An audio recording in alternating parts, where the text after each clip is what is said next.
Salam alaikum, Azul Flaoun. Bonsoir. Les propos de M. Belhimar sont indignes, indécents, mais tellement révélateurs de la nature du projet que propose M. Tebboune et ses sponsors au pays tout entier. Au scandale révèle de la NEP qui dépend formellement de votre département ministériel, vous ne pipez mot. En revanche, vous sévissez avec beaucoup de rapidité, de zèle contre le quotidien Al-Watan.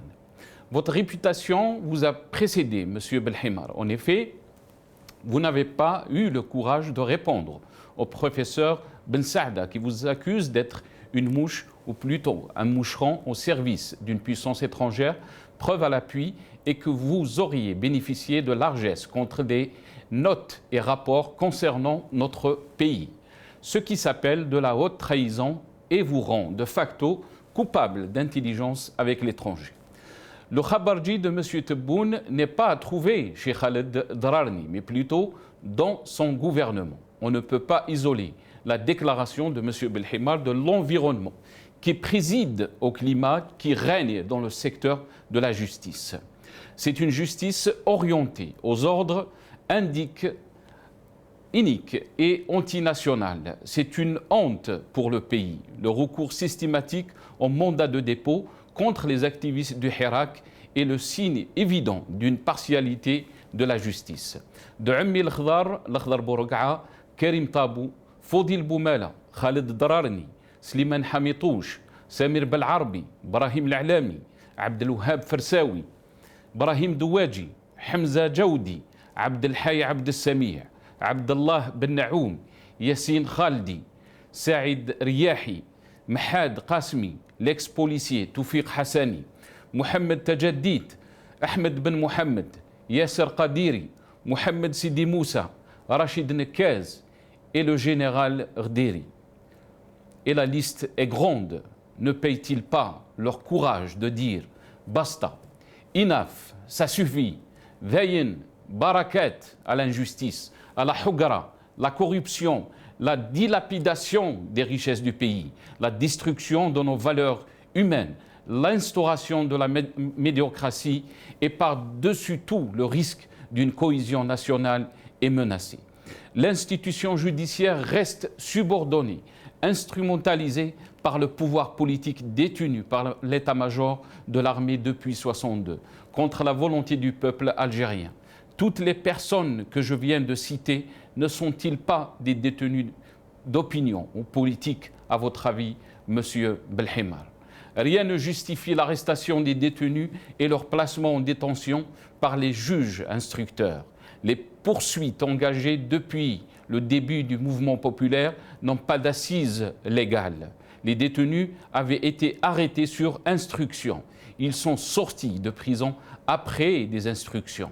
Parallèlement à ça, le dernier oukaz que la revue Al-Jaish confirme que vous n'êtes que des marionnettes usées, vides de sens, n'ayant aucun sentiment patriotique, ne servant que les intérêts de ceux qui vous ont désigné. Le Hirak est là présent, plus fort que jamais, lucide, politisé, pacifique, quels que soient les obstacles qui se dressent contre l'espoir républicain et démocratique né de la mobilisation du Hirak. Le peuple algérien s'est engagé à poursuivre la lutte pacifique dans l'union et le respect des pluralités et pour imposer le départ du régime et l'instauration d'une véritable démocratie. Mieux vaut rester silencieux et passer pour un imbécile que parler et non laisser aucun doute.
prisonniers d'opinion en Algérie.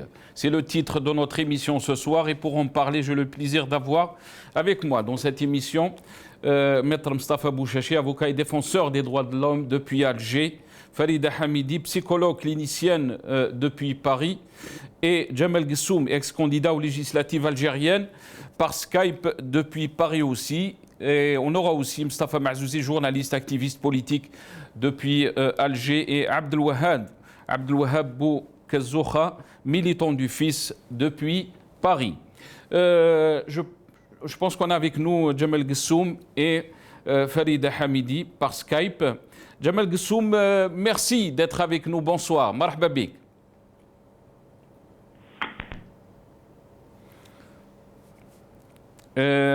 Farida Hamidi, psychologue clinicienne, qui est avec nous aussi via Skype depuis Paris.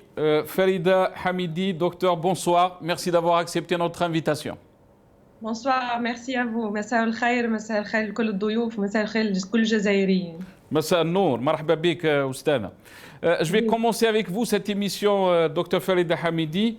Alors, donc, les déclarations du ministre de la Communication, Belhimar, qui dit qu'il n'y a pas de prisonniers d'opinion en Algérie. Sachant que vous étiez dans cette marche citoyenne qui a donc commencé sa marche depuis Chambéry jusqu'à Genève pour remettre une lettre et aussi dénoncer ce qui se passe en Algérie comme arrestation arbitraire et surtout dénoncer les détentions contre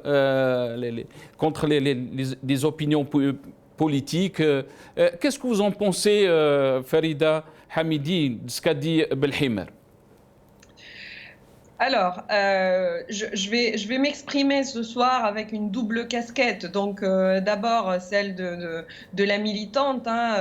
Voilà, donc effectivement, j'ai participé à cette marche-là.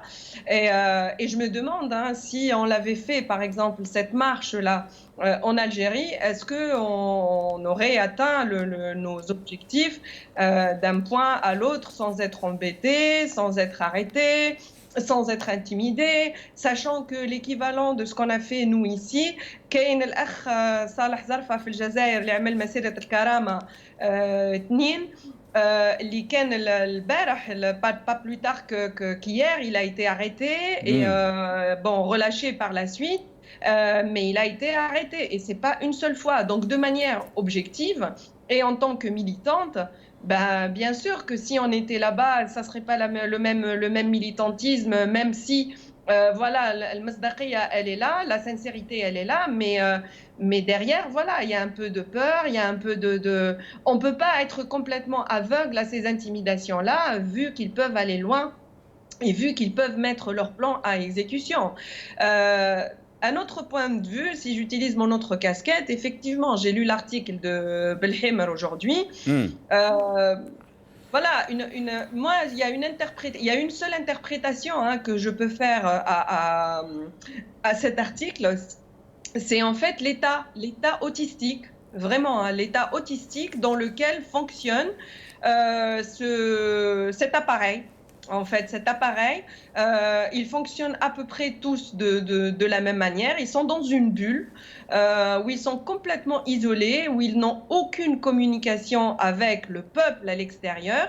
Et ils sont effectivement, Kimagal Hateboun, je pense, à juste titre, et je pense que c'est une des seules choses vraies qu'il a pu dire, c'est ils sont dans un train à grande vitesse, mais qui a déraillé, ils ne se rendent pas compte. Donc ils vont très vite, mais complètement déraillés en fait, ils déraillent.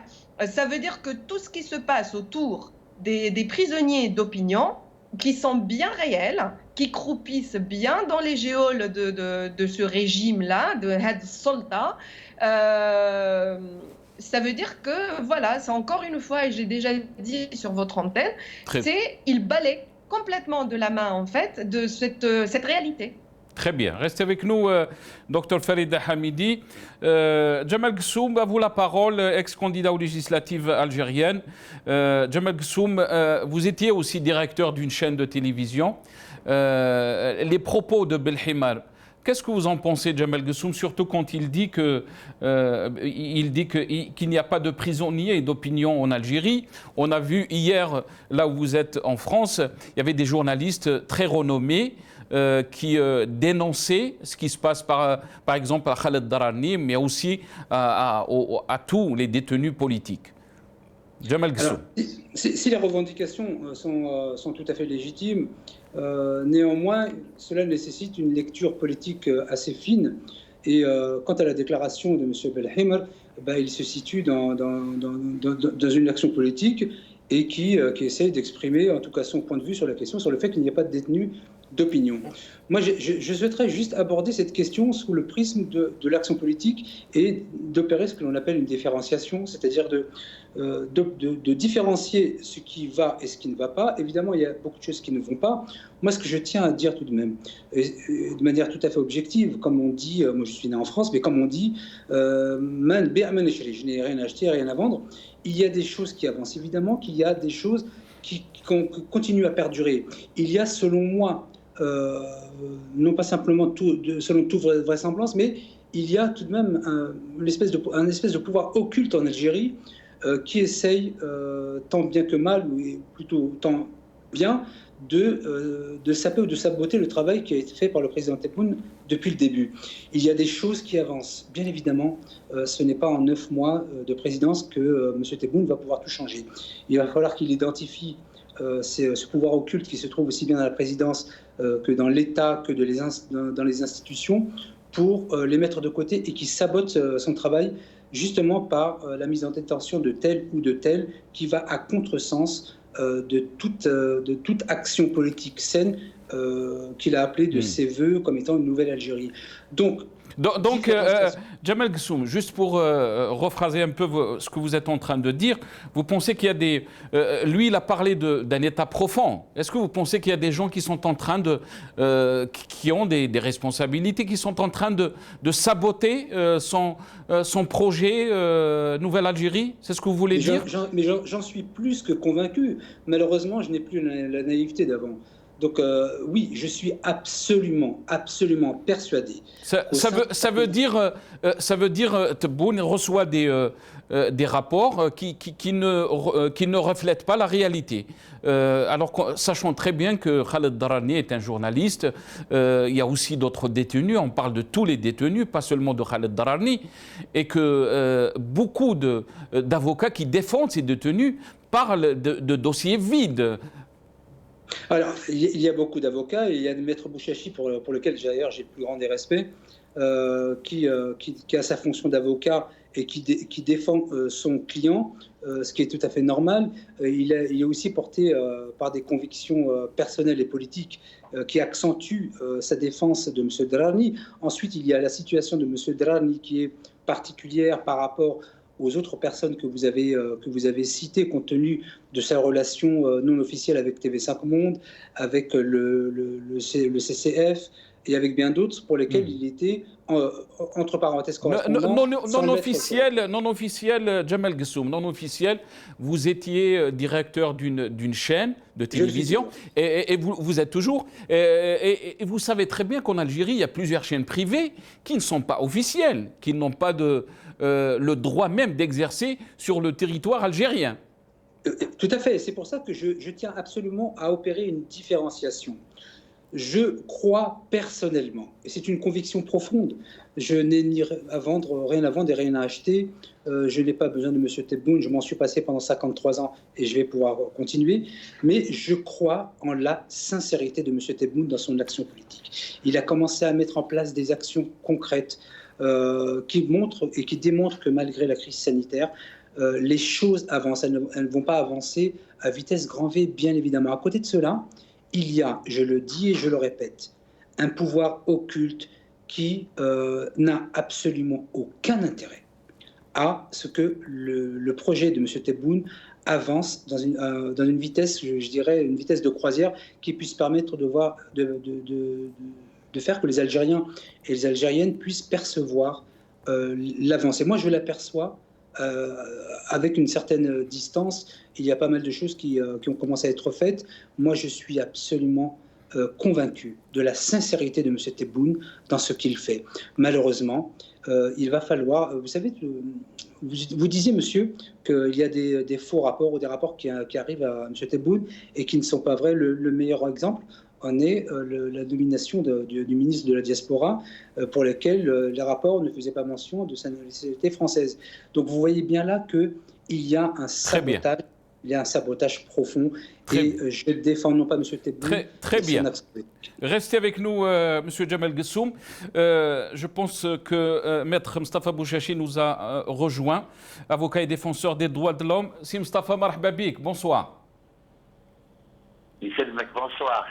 Marhaba bik, si Mustafa. Si Mustafa, Djemal Gessoum nous dit qu'il y a un pouvoir occulte qui ne veut pas que le projet de Tebboune réussisse. Et que lui, il a dit bien sûr الدولة العميقة. Il a parlé de الدولة العميقة. واش رايك سي مصطفى, surtout que vous avez assisté hier au procès de Khaled Dararni, de Slimane Hamidouche et de Samir Belarbi, sans passer bien sûr par les autres détenus. Écoutez, je ne sais pas de quel projet M. Gessoum parle. Une Algérie nouvelle, une Algérie démocratique, les faits sont en contradiction avec les discours officiels du président du système. C'est pour ça, je dirais qu'on ne voit pas, les Algériens ne voient pas de projet, ne voient pas d'une nouvelle Algérie. Au contraire, ce qui est sûr maintenant, et tout le monde le constate, que depuis l'élection du président de la République, il y a eu beaucoup de poursuites judiciaires. L'opposition est interdite de parler sur les chaînes privées ou publiques. Alors c'est pour ça, je dirais que M. Tebboune n'est que la façade d'un système. Et je ne vois pas comment on peut prétendre qu'il a un projet pour aller vers une Algérie nouvelle. Bien sûr, ça c'est la première remarque. La deuxième remarque, en ce qui concerne les poursuites judiciaires et l'affaire de M. Dararni. Et les déclarations, c'est Mustafa, les déclarations de Belhimar qui dit qu'il n'y a pas de prisonniers d'opinion en Algérie.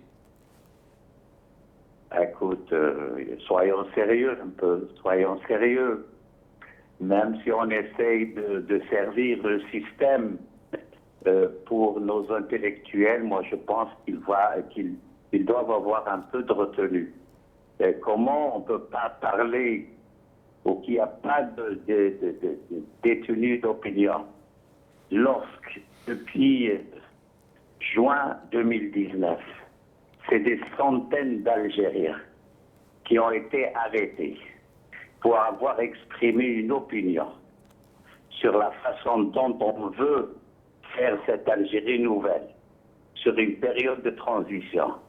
Des gens qui ont été arrêtés pour des délits concernant le drapeau Amazigh. Des gens qui ont été arrêtés parce qu'ils ont dit on ne veut pas que le pouvoir en place fait des élections de cette façon. Et il faut une période de transition gérée par des gens indépendants. Tous ces gens-là, ils se sont exprimés pas sur la vie privée des uns ou des autres, mais sur la meilleure façon d'aller vers une vraie démocratie. Et ces gens-là, ils ont été en prison. Nous parlons de Bourga, de Babou, de Samir Belarbi, des journalistes et de beaucoup d'activistes qui sont toujours en prison. Alors, c'est pour ça, lorsqu'on arrête des gens, lorsqu'ils ne peuvent pas s'exprimer sur les chaînes publiques, sur les chaînes privées, et lorsqu'ils s'expriment sur les réseaux sociaux, pour dire ça c'est une dictature, ça c'est pas la meilleure façon de gérer le pays, c'est pas une période de transition. J'ai vu dans des affaires, des poursuites judiciaires, des gens qui ont parlé de cette constitution, ils ont été poursuivis. Alors ces gens-là, lorsqu'ils n'ont pas commis de délit, de crimes du droit commun, donc ils se sont exprimés en application de la Constitution algérienne. Comment on peut appeler ça? Est-ce que c'est des détenus d'opinion ou pas? Personne ne peut ignorer ce fait que le pouvoir actuel ne veut pas un discours contradictoire, ne veut pas que les autres Algériens entendent l'opposition s'exprimer sur la Constitution, sur la façon dont le pays est géré, sur le Covid-19, et tous les gens qui s'expriment, ils risquent d'avoir des poursuites judiciaires. C'est pour ça, moi je pense que il n'y a pas de changement du système. Et le président actuel, j'ai l'impression qu'il n'écoute pas les Algériens. J'ai l'impression que le système ne veut pas changer, ne veut pas aller vers une vraie démocratie. Il veut tout simplement continuer à gérer le pays de la même façon. Très bien. Restez avec nous, maître Mustafa Bouchachi. Restez avec nous. Mustafa Maazouzi qui est avec nous, journaliste et activiste politique. Mustafa Maazouzi, bonsoir et merci d'avoir accepté notre invitation. Bonsoir Nassar, bonsoir à tous les invités et aux téléspectateurs d'Awras TV. Mustafa Maazouzi, les déclarations de Belhimar qui dit bien sûr qu'il n'y a pas de prisonniers d'opinion en Algérie. Vous êtes vous-même journaliste. Belhimar a dit aussi que Drarni n'a pas de carte de presse et qu'il n'est pas journaliste. Qu'est-ce que vous en pensez, Mustafa Maazouzi, de ces déclarations? Je pense que les déclarations du ministre de la Communication qui s'est exprimé en sa qualité de porte-parole du gouvernement de Jarrad, il faut bien le rappeler.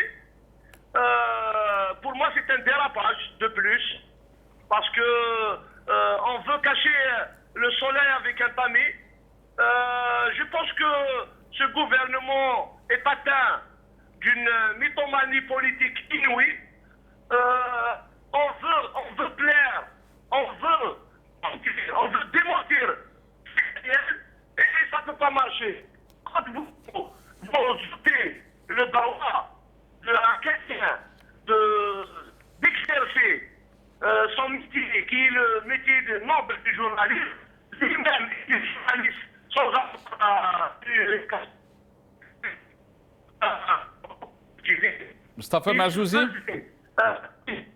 Mustafa Maazouzi, on va essayer de revenir à vous. On a un petit problème de connexion avec la ligne.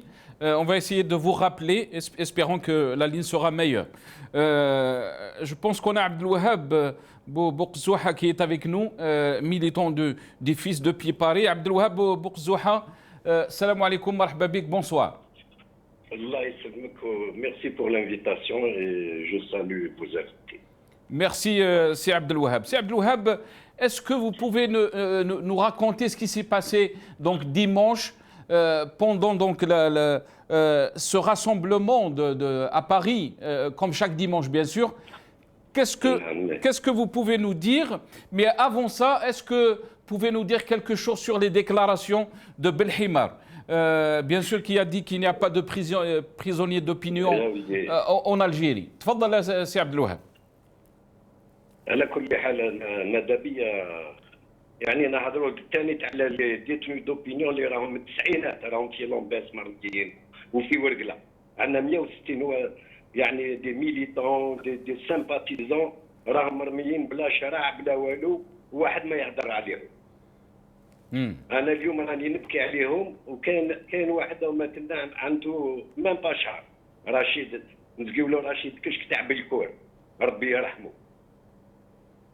Voilà, donc franchement je suis hors de moi que je ne suis pas contre, je suis pour, je suis solidaire. ماذا بيا حتى واحد حتى جزائري ما ينقص ما يدخل الحبس على الباطل. Voilà.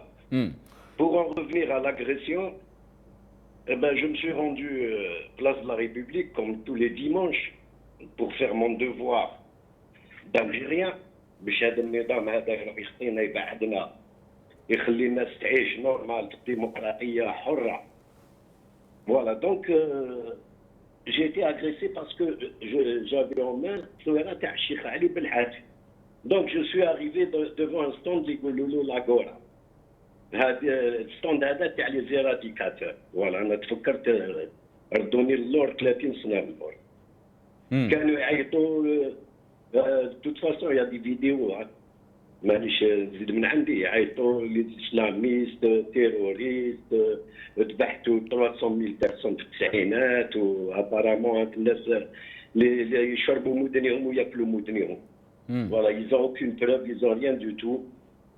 دونك يقولوا لي هذا كريمينال على التصويره تاع الشيخ علي، هذا كريمينال، وانا نقول لهم لا لا، هذا وليد شهيد، هذا جزائري، هذا زوالي، هذا يحب بلاده وضحى على بلاده ومازال له يعني يتابعوا فيه. ما عجبهمش الحال. جا واحد بداو يعيطوا ديكاج ديكاج ديكاج، باش انا درت هكذا، جا واحد عطاني الدبسه إما اوفير لاخكاد. فوالا دونك جاو لي من بعد لا بوليس قالوا لي اون سيفي، كانوا تما يشوفوا، قالوا لي دوني افيك ما، قلت لهم بوركوا فير، قالوا لي بور ديبوزي بلانت. قلت لهم نو، قلت لهم سا سي اون افير الجيرو الجيريان، on va la régler entre nous, j'ai pas de plainte à déposer, excusez-moi. ورحت. فوالا ومن بعد نعم دوني لا بارول. سي عبد الوهاب. نعم تفضل. علاش pourquoi vous n'avez pas déposé plainte contre vos agresseurs? J'ai pas déposé plainte parce que je craignais que يقول لك voilà maintenant لحقتوا la violence, donc on vous donne plus l'autorisation pour venir vous rassembler à place de la République. هذه هي. Donc voilà. نعم يعني انت يعني vous voulez pas arriver à cette situation. Non non non non احنا la violence خاطينا. ربي يعني وحرم الظلم على نفسه، كيف تحب احنا نظلموا يا حمداتك. سي عبد الوهاب، صافي شحال يعني 27 سنه وانت ما رحتش البلاد، يعني بلوس دو 27 ans. من 93 وي. عذبوني، داوني للصحراء، داو لي وليدي 15 سنه في عمره، طلقوه لي 20 ans. J'ai eu 3 tentatives d'assassinat كي خرجت من الصحراء. جيتي فوجيتيف واحد 3 شهور وانا نترامل تما في العاصمه، من الواحد لواحد، نبات هنا نبات برا نبات، حتى نصبت الطريق على البابور، ركبت في البابور اون كلونديستان، صبت روحي في مارسيال. اي جي سوفير 12 années سون بابيي هنايا. ومن بعد الحمد لله ابخي افوار ديبوزي لا بلانت كونتر النصار جينيرال النصار اون 2001، الجوستيسيا يونيفرساليست مافي يعني داروا لي 2 افوكا، واحد منهم كان هو البريزيدون دي droits de l'homme هنا متر ويليام بوردون. دونك انا ابخي افوار ديبوزي لا بلانت ولاو يتبعوا فيا المخابرات الجزائريه ولي مناس في التليفون وهكذا. كون جيتي فوغ مون افوكا قال لي vous allez tout de suite aller à la brigade criminelle, vous déposez plainte. نعم. qu'est-ce qui en est de l'affaire خالد نزار؟ يعني قلت انت باللي vous avez déposé plainte contre lui. Oui, mais en 2001 j'ai dû l'enlever خاطر خطف لي وليدي. il a essayé de me سمعت de m'acheter كل شباب حكايه كبيره، ومن بعد خطف لي وليدي قعد عندهم 11 يوم jusqu'à ce que j'enlève ma plainte. تلقوه يمابلي يهضروا معايا بالتليفون ويقولوا لي علاش دنيت للشيخ، والشيخ ضحى في الجزائر حياته وهكذا وهكذا، وعلى بالك واش لازم دير باش وليدك نطلقوه. دونك جي دو انلي ما بلانت، مي جي يو لوكازيون، جاتني فرصه باش نعاود نديبوزي بلانت بيه في سويسرا. هنا يعني عندنا اسوسياسيون اسمها تريال فيها لي زافوكا وكلش. فوالا دونك جو لو بورسويت ديجا وقفت معاه اون فوا، وقفت مع علي هارون ثالث. Mais il faut les voir quand ils sont devant le juge d'instruction avec le procureur. Il faut les voir qu'ils se conduisent. انت تقول هذا جنرال، هذا بريزيدون تاع لي دروا د لوم، والله غير خصو بينا عشموا بينا. Très bien. Il n'a aucun niveau. Très bien. يعطيك الصحة سي عبد الوهاب بوكزوخا. Juste pour rappeler سي عبد الوهاب بوكزوخا que vous êtes un ancien champion de waterpolo. National, j'avais un club qui était la santé. Voilà, j'avais des écoles de natation et j'étais aussi champion d'Afrique de natation tennis. Voilà. يعطيك الصحة سي عبد الوهاب. Merci beaucoup pour votre témoignage. نشكروك سي عبد الوهاب, militant du FIS qui est avec nous. depuis Paris. Farida Hamidi, docteur Farida Hamidi, par rapport donc à ce qui s'est passé, qu'est-ce que vous en pensez de cette situation alors que le Hirak a parlé, bien sûr, n'a pas de représentant politique, n'a pas de représentant idéologique, et c'était ça sa force, c'est cette diversité qui a fait sa force et sa silmiya. Il faut qu'elle le reste. Il faut qu'elle le reste parce que c'est sa force justement et c'est de ne désigner et de ne laisser entrevoir que le Hirak est entre les mains de personnes pour que cette personne-là ou par exemple un groupe de personnes déjà d'un côté ne soit pas la cible de ce régime, d'un autre côté c'est pour l'instant on est en train de lutter on n'est pas, voilà, c'est pas une organisation politique, c'est pas un parti politique, c'est pas le Hirak, c'est le peuple qui revendique. Et pourquoi voilà. Donc, pourquoi le régime est toujours dans cette continuité? On a entendu Maître Mustafa Bouchachi dire que ce régime ne veut pas changer, ne veut pas écouter le peuple. On nous parle d'une Algérie nouvelle et on se pose la question, elle est où cette Algérie nouvelle? Merci d'avoir rappelé justement cette Algérie nouvelle qui est devenue un concept pour Nidam, un concept, enfin pour Nidam, pour cette désorganisation, le régime. C'est en fait, j'aime bien détailler les choses avant de les utiliser en fait. J'aimerais bien qu'ils nous donnent une définition de ce que c'est que l'Algérie nouvelle pour eux, parce que je pense qu'on n'a pas la même définition du tout d'une Algérie nouvelle. Voilà, et je pense qu'on n'est pas encore dans une nouvelle Algérie ou dans une Algérie nouvelle. On ne l'est pas encore. Au vu des événements de ces derniers jours et surtout de ces 48 heures, où ça s'est accéléré un petit peu d'un point de vue violence, surtout parce que c'est tout ce qu'ils savent utiliser. Enfin, je ne sais pas. Non, on n'est pas dans une Algérie nouvelle. C'est un mensonge de plus, en fait. Et par rapport aux déclarations de M. Belhim aujourd'hui, à un moment, je ne sais pas si vous alliez en parler tout à l'heure, peut-être que j'anticipe un petit peu, par rapport à Khaled Drarni, qui, dans l'article que j'ai lu, M. Belhim dit que c'est que les journalistes, d'une manière générale, sont des citoyens comme les autres, dans le sens où la loi s'applique à eux.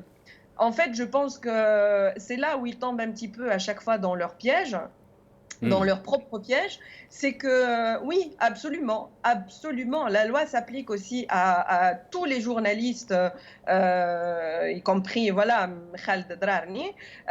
Et ben c'est exactement dans ce cas-là qu'ils seront innocentés en fait. Il faut appliquer la loi, oui. C'est là où ils seront innocentés. Par contre, beaucoup de fils d'eux, eh bien, vont se retrouver inculpés de faits graves.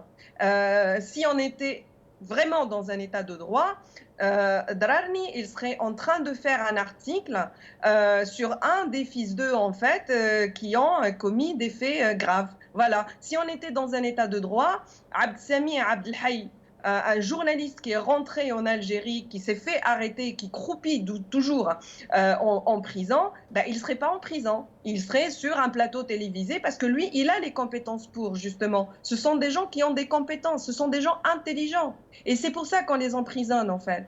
Ce régime-là, en fait, insulte l'intelligence des gens et c'est pour ça qu'il sort un mensonge après l'autre tous les jours et emprisonne les personnes intelligentes parce que justement ils constituent des opposants virulents, des gens qui disent la vérité et qui savent décrypter, qui savent lire entre les lignes et deviner la malice et cette manière d'être absolument machiavélique de ce régime. Restez avec nous, Farida Hamidi. Djemal Ghessoum, je reviens à vous. Vous avez parlé bien sûr de forces occultes qui est là, qui est en train de bloquer donc, le changement ou le projet de Tebboune. Mais aussi de l'autre côté, on a un peuple qui est contre la continuité, parce qu'il voit qu'il y a une continuité de ce régime et qu'il n'y a pas de changement et qu'on n'est pas en train d'aller vers ses aspirations, celles d'aller vers un état de droit, un état de liberté. Qu'est-ce que vous en pensez, Djemal Ghessoum? Je pense tout d'abord que, pour en revenir au propos de Mme Hamidi sur le fait qu'il n'y ait pas de représentants, si c'était une force, c'est devenu une extrême faiblesse. Porter l'action politique et porter un projet politique sans représentant, sans personne porteur d'un projet, ça me paraît être du non-sens.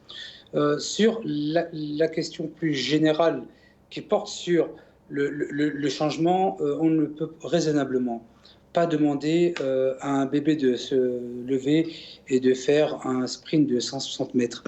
Monsieur Tebboune est élu depuis 9-10 mois. Il y a la crise sanitaire.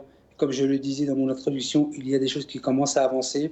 Un portrait, vous savez, j'ai écouté vos invités, comme d'habitude d'ailleurs, un portrait tout blanc, donc angélique, je n'y croirais pas, un tableau tout noir et diabolique tel que ça peut être présenté, je n'y crois pas non plus. Et c'est la raison pour laquelle j'ai utilisé le terme de différenciation qui tend à regarder ce qui commence à être fait, prendre le contexte de manière objective. Une présidence de 9 mois avec le Covid, évidemment, c'est un peu difficile de mettre en place toutes ces actions. À côté de cela, il y a effectivement des problèmes inhérents à l'objet de votre émission, et en l'occurrence de M. Drarni et d'autres. D'ailleurs, il ne faudra peut-être pas essentialiser cette question uniquement sur des journalistes, même si c'est votre sujet. Mais je le dis, et je le répète, je suis absolument persuadé que ce pouvoir occulte, et là, ce n'est pas il Khalijia, même s'il y a des gens qui sont à l'extérieur et ils sont identifiés comme étant des ennemis tout simplement de l'Algérie, mais de l'intérieur. Moi, ce qui m'intéresse, ce sont les processus démocratiques. Quels sont les processus qui sont mis en place pour opérer un changement? Moi, c'est cela qui m'intéresse. Et en l'occurrence, il y a des actions concrètes qui sont mises en place par M. Tebboune qui tendent à aller vers cela. Toujours est-il qu'il y a moi j'ai les noms de ces personnes, vous savez, mais inutile de les donner aujourd'hui, je le ferai à un moment donné, de ces saboteurs qui, par leur action, et ça a été le cas d'ailleurs lors de l'arrestation d'un journaliste qui était correspondant à France 24 de mémoire, où M. Tebboune s'est découvert une situation où ce pouvoir occulte avait fait l'exact contraire de ce qu'il avait dit lorsqu'il avait reçu un journaliste de France 24 il y a cela, je crois, à peu près un mois. C'est de cela dont je parle. Toujours est-il que dans la mise en place d'un processus démocratique, il y a une constitution, elle va être discutée. D'ailleurs, moi je précise un point important, parce que je suis né en France, je ne suis pas né en Algérie, et c'est ce que j'ai indiqué sur les réseaux sociaux, par exemple, que si l'article scélérat voté par cette bande de mafiocratie, donc Bouteflika et consorts, qui nous interdit à nous de nous présenter aux plus hautes fonctions, sauf peut-être celle de la présidence de la République, si cet article est inclus dans la Constitution, je ne participerai pas à ce débat, parce que je ne suis pas là et nous ne sommes pas là pour amuser la galerie. Donc il y a des processus qui sont mis en place, cela demande du temps. Je ne regarde pas que le tableau angélique, non, je ne suis pas un naïf, mais le tableau noir que vous, au sens impersonnel, décrivez, je ne peux pas y croire non plus, sauf sur des faits factuels que vous présentez, la liste que vous avez indiquée, Monsieur Djodi, lors de votre introduction, qui est assez importante, mais je dis, et je répète, que la sincérité de M. Tebboune est bien présente. Il ferait bien de charger ses services de nettoyer certains services qui sont là justement pour faire un barrage à son action. Et d'ailleurs, permettez-moi tout de même de vous dire que s'il y a des choses concrètes qui me font inspirer une confiance en M. Tebboune, c'est que les processus judiciaires qui avaient été mis en place contre la Essaba, comme on dit, non seulement n'ont pas arrêté, mais cela s'est accentué. Voilà un peu ce que Restez avec nous, Djamel Gessoum. On va faire intervenir Maître Mostafa Bouchachi. Maître Mostafa Bouchachi, tout n'est pas noir, tout n'est pas blanc, dit Djamel Gessoum, et qu'il pense qu'on ne peut pas faire sprinter un bébé qui vient juste de naître. Il faut donner du temps à Tebboune. Il y a des actions, il dit, qui sont correctes. De l'autre côté, il parle de saboteurs. Qu'est-ce que vous en pensez, Maître Mostafa Bouchachi? Écoute, moi je pense que, bien sûr, après les élections du 12 décembre 2019, malgré que les Algériens n'ont pas participé à ces élections, on pensait qu'avec le Covid-19, avec cet état de siège, le président avait cette possibilité de s'ouvrir vers la société, vers la classe politique, vers le Hirak, et commencer à penser à faire un projet de constitution consensuelle.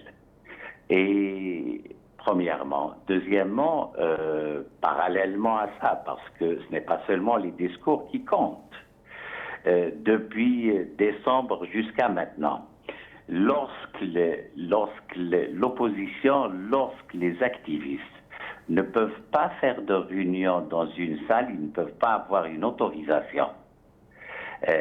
Ça vous donne une idée. C'est le même système Boutef, et avant Boutef, c'est la même chose.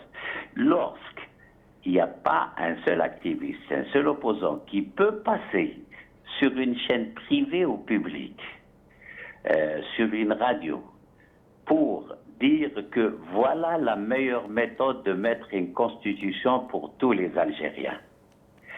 Lorsqu'on interdit l'autre voie, et on fait une constitution qui est là pour... c'est pas une constitution démocratique, la façon dont il a été élaboré, et deuxièmement, la façon dont elle a été discutée par écrit, il n'y a pas eu un débat. Alors, lorsqu'il n'y a pas liberté d'expression, lorsque tu ne peux pas te prononcer, il y a beaucoup d'invités qui ne peuvent pas se prononcer sur la chaîne ou sur public ou privé en Algérie. Ils ont besoin de parler avec une chaîne qui est installée à l'étranger. C'est pour ça que je dirais que comment on peut dire il y a une volonté politique du président, du chef de l'État, d'aller vers une Algérie où aspirent les Algériens, une démocratie, un État de droit. Alors c'est pour ça que je dis les faits, la réalité est en contradiction avec les déclarations du président de la République. Troisièmement, lorsque en l'espace de quelques mois, de 5 mois, 6 mois, c'est des centaines de personnes qui ont été poursuivies, atteinte à l'intégrité du territoire national et atteinte au président de la République. Ça veut dire que ces gens-là, ils n'ont pas pu se prononcer sur les chaînes publiques ou privées, ils font des publications sur les réseaux sociaux. Même eux, ils sont poursuivis, ils sont incarcérés, bien sûr. Il y a Khaled Drarni qui est l'exemple. Et je peux vous expliquer à vous et à vos téléspectateurs, que le dossier de Khaled Drarni et Samir Belharbi et Ahmed Touche, ils ont été arrêtés le 7 mars à l'occasion d'une marche pacifique. Et Drarni ne marchait pas. Il essayait de faire son travail en tant que journaliste. Ils arrêtent une trentaine de personnes. Et ils libèrent le 8, ils libèrent 27. Et il laisse Drarni, Samir Belharbi et Ahmed Touche. Il les laisse pendant 3 jours. Bien sûr, ils sont accusés d'incitation à l'attroupement et à l'intégrité du territoire national. Écoute, ce monsieur, c'est un journaliste, il n'a rien fait. Il a toujours fait son travail de journaliste. Alors, lorsqu'on ce genre de pratique, ces poursuites, les poursuites maintenant, ils sont plus que l'ère Bouteflika. Dès que tu parles, tu peux arrêter. Est-ce que c'est l'excès de zèle d'un procureur dans un tribunal? Ou c'est une politique générale? Parce qu'il y a des gens qui sont arrêtés au sud, au nord, à l'est, à l'ouest, au centre. Ça veut dire que c'est une politique générale. Quelle est la finalité, le but de ces arrestations? Et tout, ils veulent tout simplement casser le Hirak, terroriser les jeunes militants activistes. C'est pour ça que je dirais, tout ce qu'on est en train de faire, Est-ce que c'est des gens derrière le président ou sous le président? Mais c'est lui qui est responsable politiquement. Alors vous ne pouvez pas vendre cette idée qu'il est dans une logique d'apaisement, d'aller vers un vrai changement, une nouvelle Algérie, plus démocratique. Au contraire, c'est la continuité du système politique totalitaire. Est-ce qu'il ne veut pas ou il ne peut pas? Les Algériens, les hirakistes, les gens qui sortent, la classe politique, la société civile, ils ne peuvent pas rentrer dans ce genre de détails. Mais en tous les cas, depuis son élection, il y a beaucoup de poursuites judiciaires.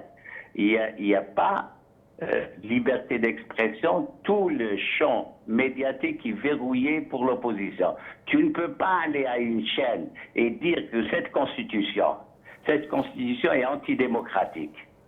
Le contenu de cette constitution, c'est aller vers un système présidentiel à outrance où le président interfère dans les affaires, dans l'institution judiciaire,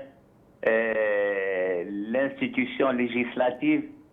C'est pour ça que je dirais qu'à la fin, on n'est pas en train de construire une Algérie nouvelle, une Algérie démocratique. Et c'est ولكن سي مصطفى, Monsieur Djemal Gessoum, de l'autre côté, il nous dit aussi qu'on a vu qu'on a mis en prison ce qu'ils appelaient eux la Issaba. Oui.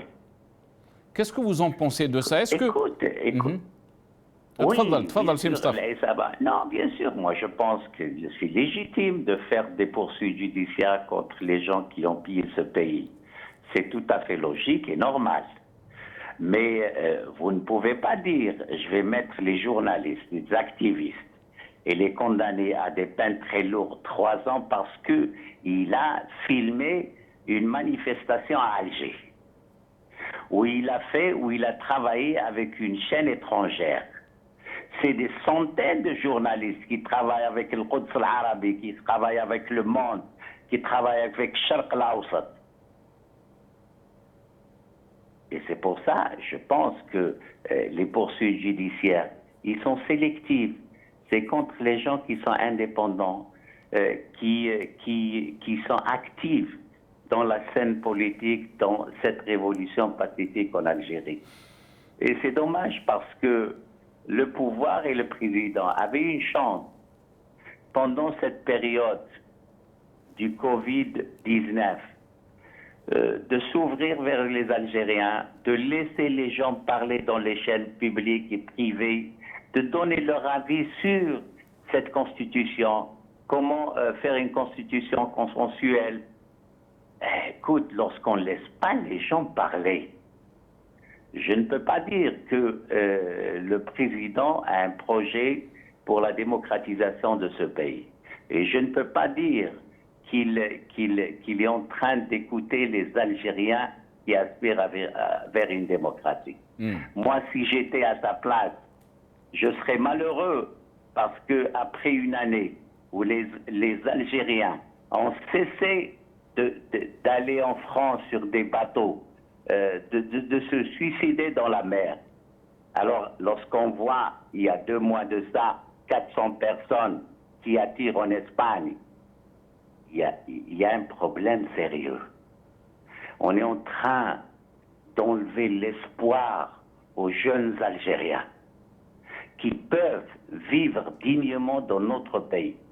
On est en train d'enlever l'espoir de beaucoup d'Algériens, diaspora et autres, qui sont à l'étranger, qui rêvent d'une Algérie démocratique pour rentrer et travailler chez eux. Si Mustafa? Oui. Merci Si Mustafa, yatik saha. Merci beaucoup pour votre temps. Barakallahu fik. Yatik saha, maître Mustafa Bouchachi qui était avec nous. Mustafa Maazouzi est de retour. Mustafa Maazouzi, Maître Bouchachi nous dit que Tebboune a raté une occasion en or qui était bien sûr l'arrivée de cette pandémie. et tendre la main aux Algériens et d'aller vers un vrai changement qui était bien sûr inspiré par tout un peuple.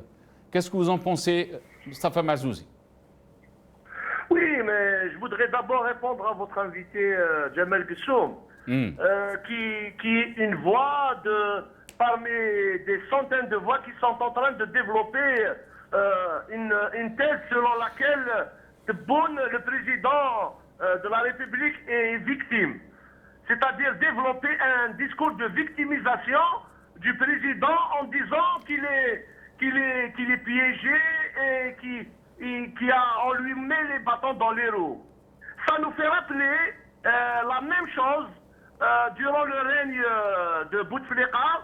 Je me rappelle en 2001, au déclenchement des événements tragiques de 2001 en Kabylie, ce qu'on appelait communément les tragiques événements de Kabylie, le printemps noir, Bouteflika avait fait une déclaration à l'époque où il disait « Je ne sais pas d'où m'est venu le coup ». C'est vrai, vous ne pouvez pas savoir d'où est venu le coup, mais vous pouviez par la suite procéder à des arrestations des hauts responsables, comme le général de la gendarmerie Boustif. Du moment que c'était les gendarmes qui tiraient à balles explosives sur nos jeunes, ils pouvaient arrêter son ministre de l'Intérieur, Zerhouni, qui disait que Guermar Massinissa n'était pas un jeune lycéen, mais c'était un voyou de 26 ans.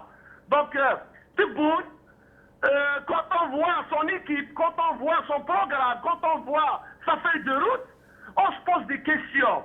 D'un côté, on dit qu'il est en train d'incarner la nouvelle Algérie, et de l'autre côté, il fait appel aux résidus de la mafia. Il ne faut pas oublier que Tebboune a fait appel au parti FLN et RND pour former son gouvernement. Par exemple, Tebboune, il n'a pas dissous la PN, formé majoritairement par les partis de la coalition qui avaient soutenu tous les mandats de Bouteflika. Très bien. Bien au contraire, il leur a offert une fleur en les reconnaissant. Bien sûr, il leur a présenté une loi de finances assassine où il y avait l'augmentation du prix des carburants. Très bien. Moustapha Marzouzi, restez avec nous, je vais revenir très rapidement à vous. Non, je vais vous donner la parole, Moustapha, parce que je veux que ça soit un débat ouvert et chacun a le droit de répondre, bien sûr, par rapport à ce que dit l'autre. Jamel Gussoum, à vous la parole. Merci. Alors, je voudrais tout de même rebondir sur ce que vient de dire M. Marzouzi, selon la thèse selon laquelle il y aurait une certaine personne qui soutiendrait une thèse de la victimisation de M. Tebboune. M. Marzouzi, si vous le permettez, en démocratie, on peut soutenir une thèse, faire une synthèse et donner son avis sans forcément être catalogué d'un côté comme de l'autre. Ça, c'est d'abord le principe de démocratie. Secondement, vous abordez la question politique de M. Tebboune en disant, par exemple, ce qui n'a pas de sens juridique d'ailleurs, qu'il aurait dû dissoudre l'Assemblée nationale qui est composée, soyons clairs, qui est composée d'un culte de scélérats et qui auraient dû eux-mêmes partir dès le 19 ou le 20 décembre. Pour cela, nous sommes d'accord. Simplement, M. Marzouzi oublie qu'il y a une constitution, il y a des règles juridiques. D'ailleurs, moi, je suis gêné que cette Assemblée nationale puisse participer, ou en tout cas voter sur la question de la Constitution. Donc, M. Marzouzi oublie deux données fondamentales. L'une qui est le principe démocratique. Oui, je pense qu'il y a un pouvoir occulte. C'est une thèse. Les thèses font partie de la recherche scientifique et c'est comme ça qu'on y arrive. Donc, M. Marzouzi oublie aussi le côté juridique. Il s'exprime sur l'émotion, certes, mais il y a des faits juridiques qui encadrent M. Tebboune. Farida Hamidi. Farida Hamidi, à vous la parole. Moi j'aime bien en fait rappeler des faits justement, hein, parce que c'est le factuel qui nous ramène à la réalité finalement et on sort de la subjectivité. Donc le factuel, c'est que la semaine dernière, et on le rappellera jamais assez, le porte-parole, Monsieur Colville, le porte-parole de Madame Bachelet, au Haut Commissariat de droits de l'homme a quand même démenti une information annoncée par l'APS, l'agence presse, par l'APS, l'algérienne, pardon, voilà, Algerian Press Service, pour justement démentir une déclaration qui était absolument abracadabrantesque. Participant à cette action-là, et ça c'est du factuel, pourtant dans mon travail, je travaille beaucoup avec du subjectif pour et que l'APS, Dr Farid Hamidi, a retiré ce communiqué. Exactement. Voilà. Donc en fait, si je dépeins ou si, parce que je parle au nom de ma personne et je ne peux pas avancer au nom des autres invités, si je dépeins un tableau noir, je ne peux pas le voir blanc alors qu'il est noir. Et ça aussi, c'est la liberté de penser et la liberté d'expression. Et heureusement qu'on vit dans un pays où on peut encore en user et en abuser sans risquer de se retrouver dans une cellule. Donc, rien qu'en nous appuyant en fait, sur du factuel, on converge toujours vers les mêmes conclusions. Il y a du mensonge. Quand il y a mensonge, il y a manipulation. Quand il y a manipulation, il y a désir de nuire. Voilà. Donc, oui, les forces occultes, je pense, ou des forces, je ne sais pas, hein, parce que puisqu'on a des parlementaires qui parlent même de Suhour, donc je vous laisse un petit peu, juger du niveau qu'on atteint. Donc, je ne comprends même pas comment est-ce qu'on peut espérer tirer quelque chose de positif de ça. Par contre, le positif, il existe, il est là, il est dans le Hirak. Parce que d'un côté, un président qui parle du Hirak en disant le Hirak Moubarak, d'un autre côté, les militants du Hirak qui sont emprisonnés, expliquez-moi cette contradiction. Voilà, je l'ai déjà dit sur votre plateau, c'est l'usage d'une communication paradoxale qui rend absolument l'autre fou ou complètement en fait démuni ou sidéré face à des événements inexpliqués, donc qu'ils n'arrivent pas à mentaliser. Et là, vous avez une personne de laquelle vous pouvez absolument tout faire. Et c'est le régime totalitaire, justement. Très bien. Restez avec nous, Dr Farida Hamidi. À vous la parole, Mustafa Maazouzi. Mustafa Maazouzi, est-ce que... je pense qu'on a perdu Mustafa Maazouzi. Djamel Gsoum. Madame Hamidi parle d'éléments factuels, tout à fait. Alors, je souhaiterais quand même apporter une information objective, puisqu'elle parle d'objectivité dans les faits qu'elle rapporte, et là je ne défends pas pour le coup l'APS ou l'autre personne, c'est que Madame Hamidi n'a pas précisé dans sa communication que les médias algériens, et notamment les médias publics, avaient rapporté l'information selon laquelle la plainte qui avait été déposée, en tout cas le courrier qui avait été déposé à Genève, avait été rejeté par un premier bureau, parce qu'apparemment il s'était trompé de bureau. Et c'est sur cette base que les médias ont dit que ça avait été rejeté, ce qui est d'ailleurs une erreur. C'est une erreur pour un journaliste, c'est vraiment bas. En tout cas, un journaliste algérien. Et ce qui est vrai, c'est que le courrier dont parle Mme Hamidi a été déposé dans le bon bureau. Et que là, l'affaire se suit comme toute affaire portée devant cette juridiction. Mais l'APS avait rapporté, certes que ce n'est pas notre sujet, mais l'APS avait rapporté parce qu'elle s'était basée... qu'il y avait une personne qui s'appelait Mohamedi, qui était égyptien, que cette personne n'existait pas. Elle avait parlé aussi d'une interview donnée par cette personne à la radio Monte Carlo, alors que cette interview n'existait pas. Donc on est dans la propagande, on est dans le mensonge total. Là, c'est une... Non, mais là, c'est bas. Là, c'est bas. Je vous le dis, je vous l'accorde. Mais est-ce qu'on est toujours, donc, à travers ce communiqué de l'APS, est-ce qu'on est toujours dans... là, vous avez fait référence, bien sûr, aux forces occultes. Est-ce que donc les responsables de l'APS font partie de ces forces occultes? Non. Ce que je voulais apporter, en réponse à Mme Hamidi qui parle d'objectivité, d'éléments factuels, ce qui me plaît d'ailleurs, je tenais juste à préciser qu'elle n'a pas précisé cette situation qui fait que des médias algériens, je ne parle pas de l'APS, des médias, enfin un média public algérien a rapporté l'information selon laquelle cette affaire avait été classée et donc sans suite. Je tenais juste à préciser que Mme Hamidi a oublié, certainement de bonne foi, de préciser que le rejet de la demande du premier bureau avait été fait sur la base que ce bureau ne recevait pas ce type de courrier et qu'il s'était trompé de bureau. Et donc l'information a transité par le média public algérien. Ensuite, l'APS, comment elle l'a repris dans les éléments que vous venez d'indiquer, M. Djoudi, je ne sais pas grand-chose. Ce n'est pas très professionnel de la part de l'APS. Je tenais juste à rappeler à Mme Hamidi que, de mon point de vue, quand on en donne une information, quand on parle d'objectivité et de factuel, on la porte complètement. C'est tout ce que je voulais dire. Très bien. On va essayer d'écouter ce qu'a dit Belhimar, bien sûr. L'idée, c'est de dire aussi que c'est une lettre ouverte, ce qui a été rectifié moult fois, parce que justement, cette précision-là, elle est très très importante, parce que l'APS parle de plainte, justement pour appuyer le fait de, vous savez, le fameux Ayed Khairiji, complot. Justement, c'est une lettre ouverte, il n'y a pas eu dépôt de plainte et je vous prie de préciser les choses qui ont déjà été rectifiées auparavant. Vous serez aussi objectif que moi. Merci. Je vous en prie.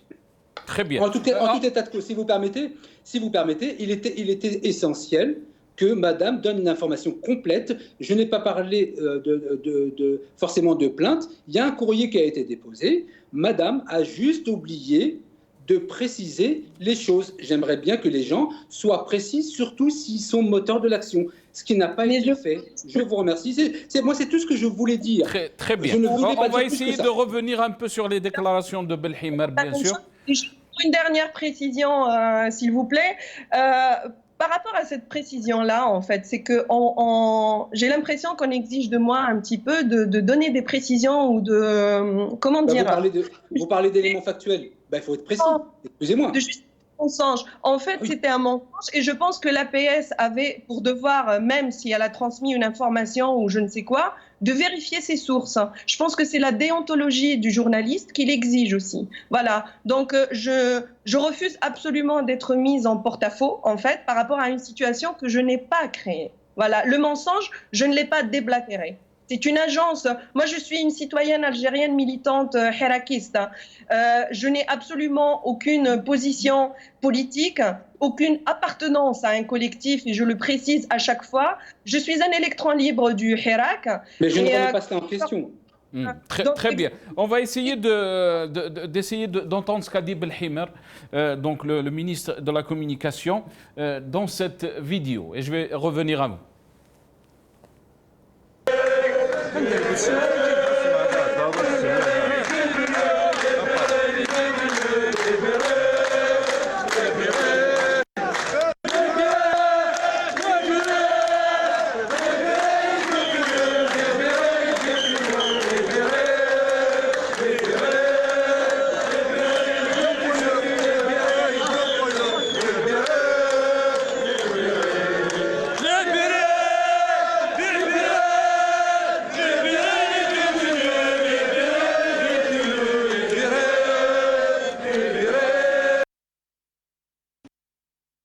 إصلاح شامل ونظامي لقطاع الإعلام بصفة عامة وذلك في سياق بناء الجمهورية الجديدة.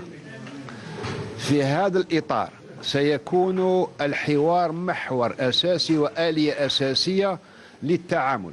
قلنا باللي الميزات الأساسية لهذا الحوار اثنين. من جهة نريده حوار مستمر وتراكمي كوميولاتيف.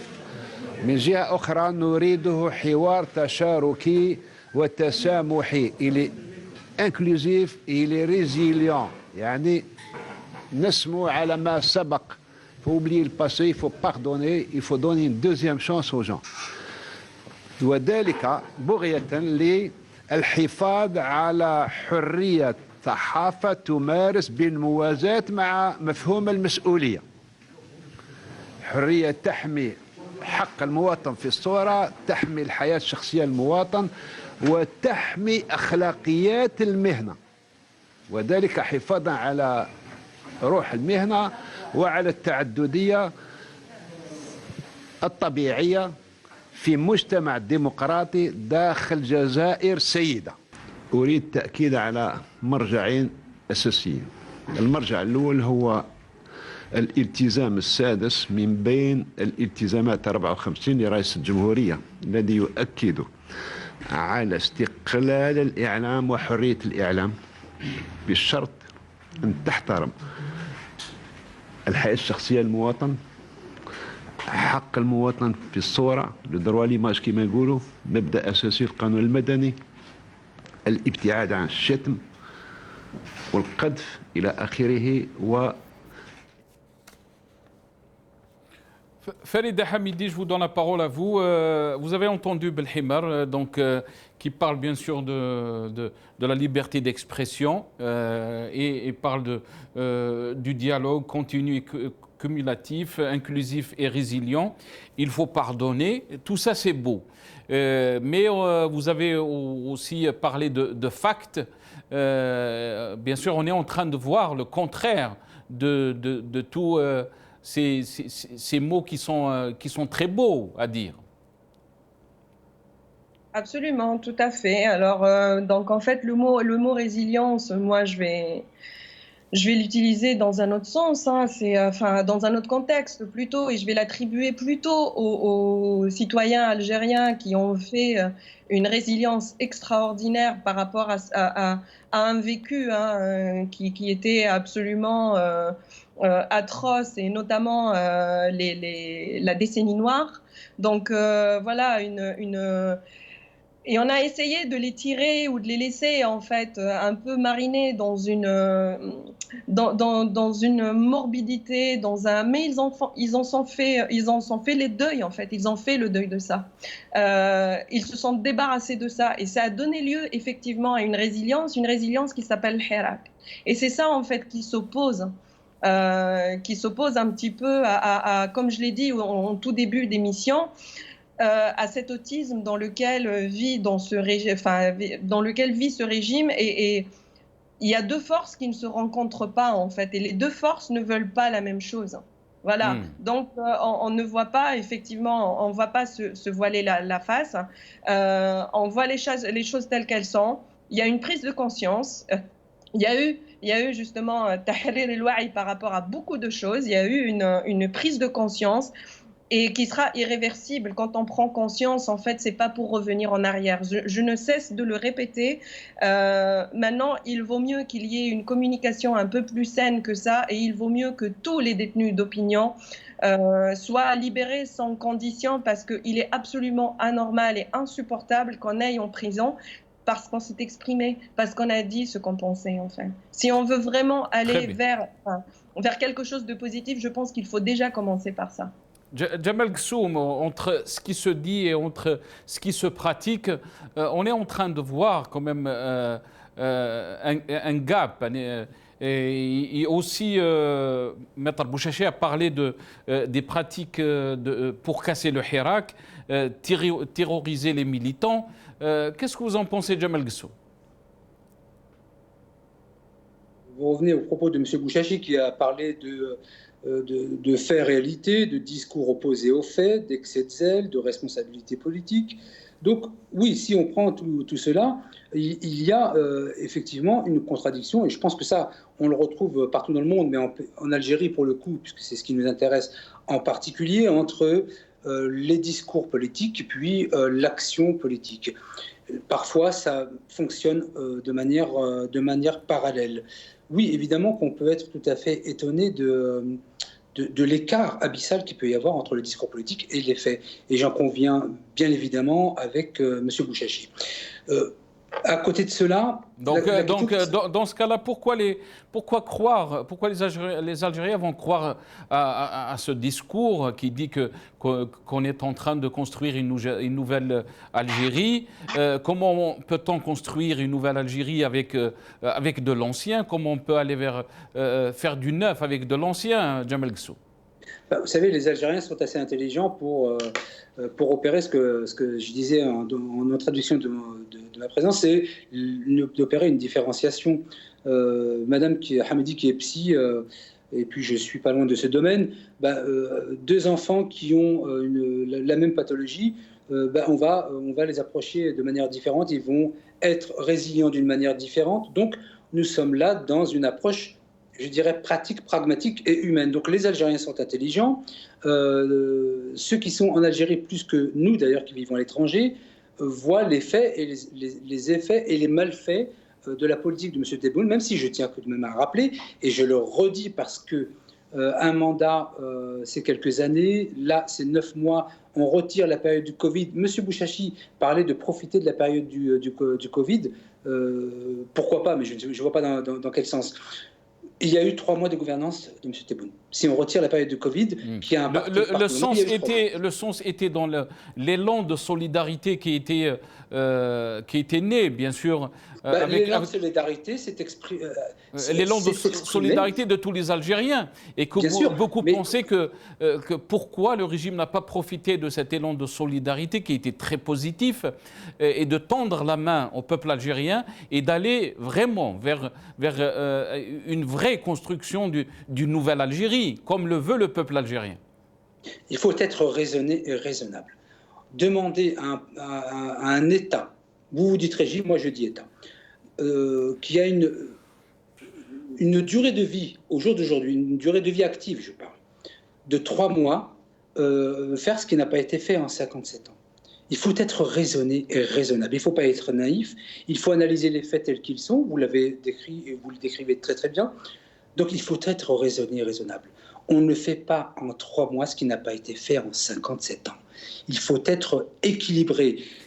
Juste à lui d'ailleurs, mais Djemal Ghassoum, oui. Ça peut tenir ce que vous êtes en train de dire. C'est factuel, hein. Ça peut tenir si on voit des signes positifs qui vont aller dans ce sens, qui vont aller dans la logique de ce que vous êtes en train de dire.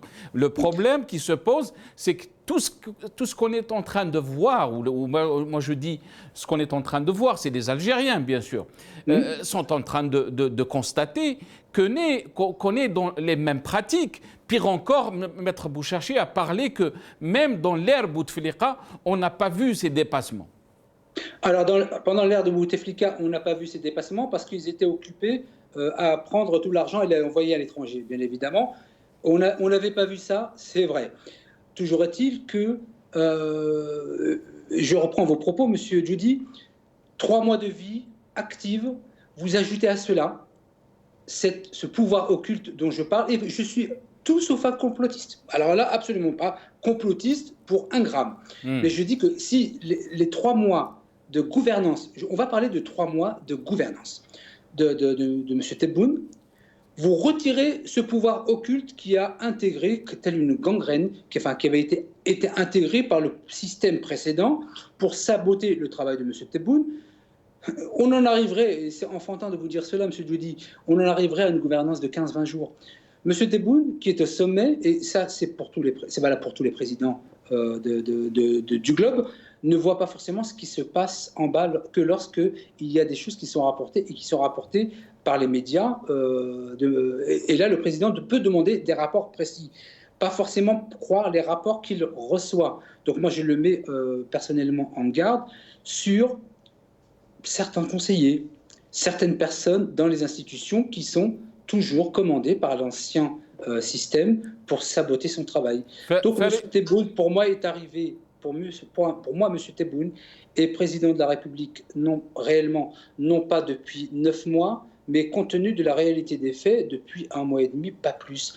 Ne demandez pas à quelqu'un qui est là depuis 1 mois et demi. Mais Ghassoum, Tebboune n'est pas arrivé d'une autre planète. Tebboune, ça fait presque plus de 30 ans, on peut parler même de 40 ans qu'il est au service de l'État. Il connaît les rouages de l'État, du système. Il a servi en tant que ministre, que Premier ministre, en tant que wali. Ce n'est pas un débarqué. On va donner la parole à Farida Hamid. Farida Hamid. Oui, alors, en fait, voilà, j'allais dire exactement ce que vous venez de dire. Hein. Je ne sais pas, M. Tebboune n'est pas un jeune homme qui sort juste d'un institut de sciences politiques ou qui sort juste de l'ENA et qui a pris ses fonctions de président. C'est quelqu'un qui connaît très bien l'appareil politique algérien, qui connaît son fonctionnement, qui est là depuis, j'ai envie de dire même depuis toujours. Donc, encore une fois, je ne partage pas le fait qu'il soit là depuis seulement 1 mois et demi. Maintenant, je ne sais pas. Mais pense aussi la question qui se pose, Farida Hamidi, est-ce que c'est le problème, est-ce que c'est Tebboune? Est-ce que Tebboune n'est pas seulement une façade et tout le système qui est derrière, qui est toujours là, qui n'est jamais parti? Après, voilà, si Tebboune, justement, voilà, comme le dit Monsieur Guessoum, il est la victime d'une force occulte ou qu'il n'arrive pas à, dans ces cas-là, qu'il le dit honnêtement au peuple et qu'il se retire et qu'il fasse quelque chose pour que c'est quand même, voilà, il occupe. Voilà, Chab el-Jazairi, en tout cas le 12-12, après le 12-12, il est quand même ressorti dans la rue pour revendiquer quelque chose. Et ça aussi, c'est objectif. Donc, si ce monsieur voit qu'il n'arrive pas, voilà, il faut céder la place, ou il faut le dire clairement, ou il faut dissoudre. Voilà, c'est le président, il a des capacités, je pense, qui peuvent lui attribuer des forces qui le rendent capable de se débarrasser de ce qui l'empêche de travailler comme président de la République. Voilà. Très bien. Et il me reste 2 minutes. 1 minute à vous, Jamal Guessoum, et 1 minute à Farida Hamidi. Top chrono. Madame Hamidi parle de M. Tebboune comme s'il s'agissait d'un magasinier à Carrefour. تروح تخدم ما عجبتكش تخدم ما تقدرش تخدم يدير fin de contrat. C'est pas comme ça que ça se passe. Un président de la République, c'est pas un magasinier à Carrefour qui arrive et qui constate que il ne peut pas assurer la mission. ماشي هكذا.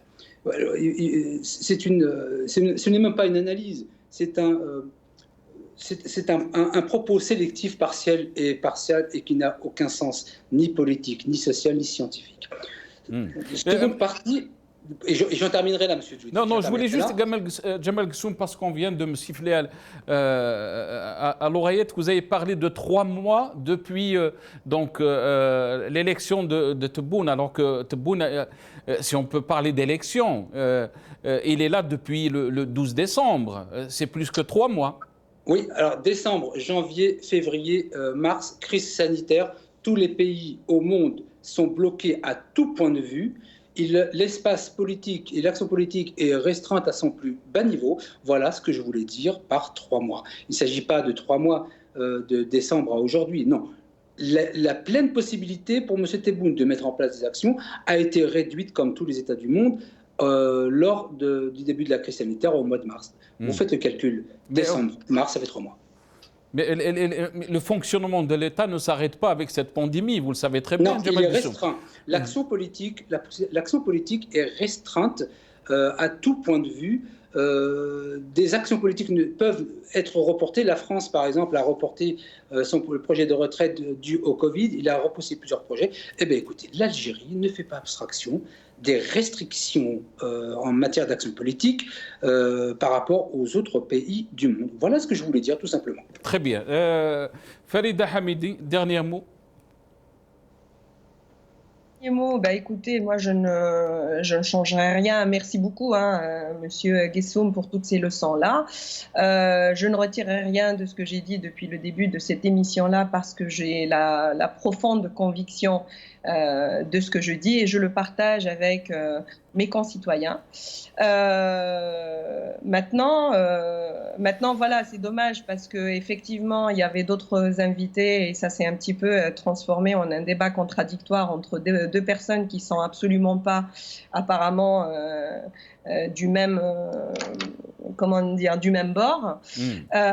Donc, pour finir, en tout cas, eh bien, il y a des présidents qui ont déjà démissionné, il y a des premiers ministres qui ont démissionné parce qu'ils n'arrivaient pas à accomplir leur mission dans de bonnes conditions.